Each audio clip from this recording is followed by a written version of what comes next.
ખેડૂતોએ પ્રાકૃતિક ખેતીમાં આજદાન અપનાવવું ખૂબ જ જરૂરી છે. નારણભાઈ લકુમ સિદ્ધનાથ પ્રાકૃતિક મોડલ ફાર્મ ચુડાના નારણભાઈ લકુમે પપૈયાના પાક થકી આત્મનિર્ભર બન્યા છે. પ્રાકૃતિક કૃષિથી સ્વાવલંબનનું નિર્માણ કરી શકાય અને સિદ્ધનાથ પ્રાકૃતિક મોડલ ફાર્મમાં ઓછા પાણીએ પ્રાકૃતિક કૃષિના અગત્યના ઘટક એવા કાચદાન દ્વારા ભેજ જળવાઈ રહે છે અને જેથી ફાર્મમાં પાણીની વિશેષ આવશ્યકતા રહેતી નથી. તેમજ વાતાવરણીય ભેજ પણ કાચદાનથી જમીનને મળે છે અને જેવા સૂક્ષ્મ જીવો નજીવ થઈને ગયા છે તેને સજીવ થાય છે અને અળસિયા કે જે ખેડૂતોને પરમ મિત્ર છે તેમજ કાબર તેમજ ચકલા બગલા જેવા પક્ષીઓથી ડરીને રાત્રે જ બહાર આવીને કામ કરતા હોય છે તે ખેડૂતોના વગર મહેનતના મજૂર કહેવાય છે. તેનો પૂરતો લાભ મળે છે.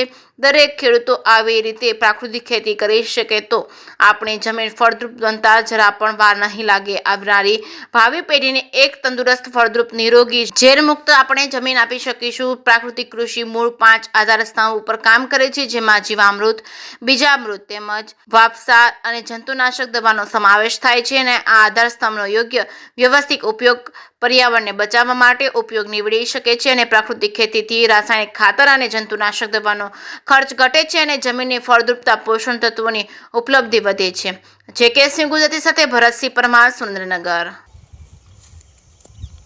આચ્છાદન કરવાથી એકને અનેક ફાયદાઓ થતા હોય છે, જેવા કે ભેજ સંગ્રહ શક્તિ વધે છે, પિયત ઓછા આપવા પડે, માટે પાણીની જરૂરિયાત ઓછી રહે છે. એટલે એક ફાયદો થયો. જેમ કે મજૂરી બચે.